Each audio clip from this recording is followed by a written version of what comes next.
What's going on, guys? And today we're doing the off-season preview priorities for the Detroit Pistons. So before we start today's video, I want to hear your thoughts in the comment section. What do you think they should prioritize this off-season? And in like a week or so, once the lottery happens, I'll start doing all my predictions for each team's off-season. So I want to hear your guys' thoughts down below in the comment section. What do you guys think of the Detroit Pistons? And what do they need to prioritize? Hit that like and subscribe button. Right now, they have the chance to get the number one pick.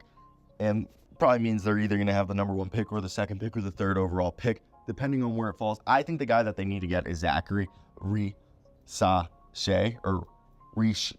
What is it? Somebody just put it down in the comment section for me, but Zachary, the guy from France. And the reason why I put that is he fits perfect. You don't need Alex Sarr. You don't need another logjam. And then Topic would create a logjam with Cade Cunningham, Jaden Ivey, Marcus Sasser already there. No. All right. And I literally feel like this was, the type of person that when you look at this roster, it's Risache. My apology, guys. Zachary Risache just fits there perfectly. He fits next to Asar Thompson. He fits next to Jalen Duren. He fits next to Cade Cunningham and Jaden Ivey and Simone Fontecchio if they keep him. So that's definitely a guy that I think they're looking at. And then they have the 53rd pick. And I think, if anything, get a backup big or another wing player there. They went 14-68. James Wiseman is a restricted free agent. Simone Fontecchio is a restricted free agent. Evan Fournier has a team option. They're only going to pick up the team option if they believe they can flip him. Malachi Flynn's a restricted free agent. Chemzi Metu's team option. Jared Rhoden's a restricted free agent. They have won 20, 23, and 17 games, and then 14 games this year. So they've won a combined 74 games since Troy Weaver took over in 2020. So at this point, they have 7 players with guaranteed contracts next season. 6 are recent first-round picks in Cade Cunningham, Asar Thompson, Jaden Ivey, Jalen Duren, Quentin Grimes, and Marcus Sasser. And the thing is they are a blank canvas, and this is a team that needs to really figure it out because they don't have much time to work with, in my opinion. And with the way that this looks, looking at next season's roster, ignoring Evan Fournier, and I don't know if they're going to bring back James Wiseman. But we're just going to go Isaiah Stewart, Cade Cunningham, Asar Thompson, Jaden Ivey, Shake Milton, Jalen Duren, Quentin Grimes, Troy Brown, Marcus Sasser, Chemzi Metu, Stanley. And so, right there, that's 10 dudes. And obviously, a lot of those aren't going to be there for the long haul. And I think they need to figure out who's the core. So this is a team that could have up to $60 million in cap space if they decline the team option on Evan Fournier and waive Troy Brown and Stanley. And the room includes the hold for the second round pick and their first or the second, the first pick that they have. So, and this also includes them bringing back Simone Fontecchio with the cap hold that he has. So with that being said, the priority is they need to go out and get vets, similar to what the Rockets did, who they added Fred VanVleet, Dylan Brooks, Jeff Green to surround Jalen Green, Jabari Smith Jr., and Alperen Sengun. The Rockets hired a defensive-minded coach, and they went from 22 to 41 wins. The selling point to free agents to play in Detroit, outside of offering them the most money, is, giving them the minutes. They're returning 8 players who average 17 or more minutes. Free agency continues to show that all-star players do not switch team. VanVleet was the exception, but is it worth overspending on Tobias Harris, Malik Monk, Buddy Hield, or Miles Bridges? Or do you do what you did and try to find the Jeremy Grants of the world and then flip that guy for a pick? Detroit ranked 22nd in three-point shooting, so bringing in a guy like Malik Monk or Buddy Hield as well as re-signing Fontecchio would be huge. The lineup of Jaden Ivey, Cunningham, Fontecchio, Isaiah Stewart, and Jalen Duren outscored opponents by 8.9 points per 100 possessions, so bringing him back would make sense.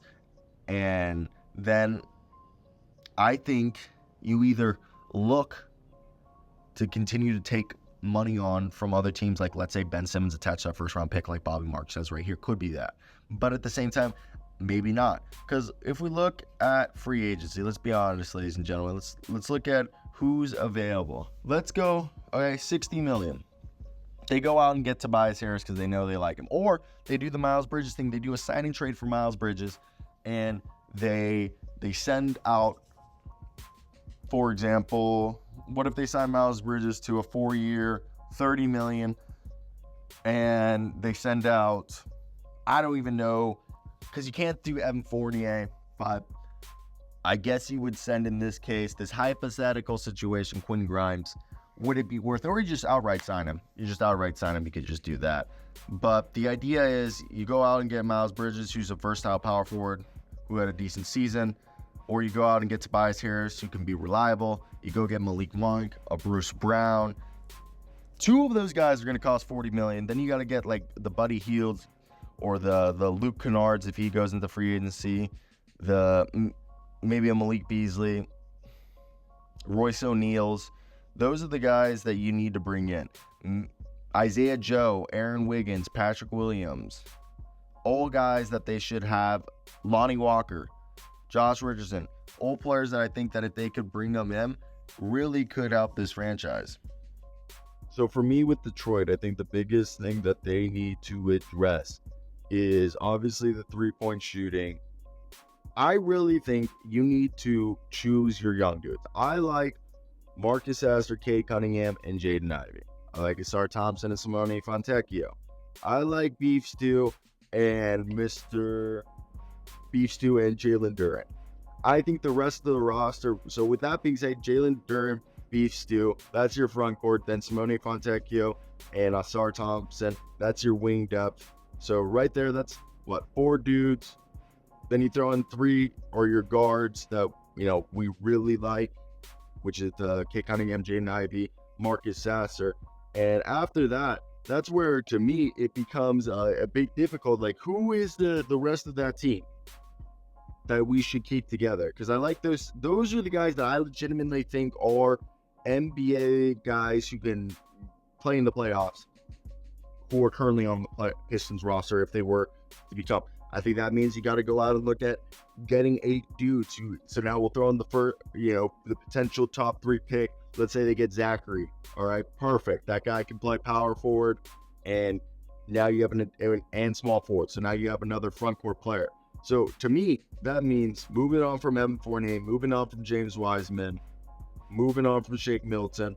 Quinn Grimes, if he can look like the guy he was with the Knicks last year, then that's, an 8th dude on that rotation that could be good, but he didn't look like that. I think moving on from Troy Brown's fine. I think moving on from Chemsy Mattoon Stanley's fine. So then you look at the rest of the team, you got to fill it out.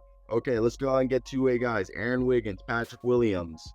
That's 10 dudes. Or, with the 2 draft picks, you're going to get up to 10 dudes. I just said sign 2 dudes right there. Aaron Wiggins, Patrick Williams. Those are not going to be break the bank guys. So you're already at 12 dudes. So you throw in either Tobias Harris, or Miles Bridges as your max contract. That's going to be right there a big old free agent.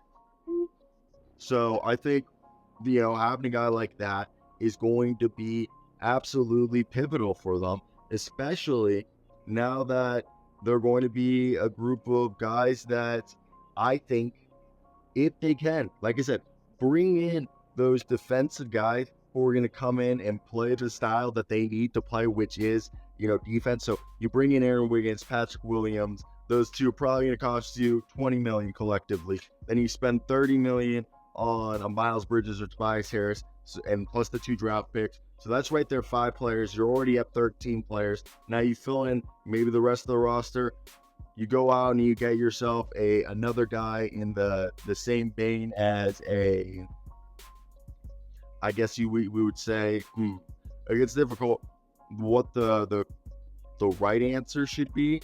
As in my mind, I'm thinking we go out and we get, who's someone cheap that, Jay Sean Tate might be cheap there. So there's another defensive guy you can go out and get. And then you get a backup big. Maybe you bring back Andre Drummond to be the big behind Isaiah Stewart and Jalen Duren. And right there, we just rebuilt the entirety of the Detroit Pistons. And I think that's a team that could that's at least a play-in team right there. I don't know if you guys agree with me. I feel like that team's at least making the play-in. So I think it's better than doing nothing. To me, I think it all is going to come down to how do they respond to adversity, which I think they've shown that they know how to handle it and are competent at reacting. It's just, can they get over that hurdle? So I want to hear your guys' thoughts on there. Is Troy Weaver, competent enough to do this? I feel like we just rebuilt on the go the team pretty cheaply. So I want to hear your guys' opinions.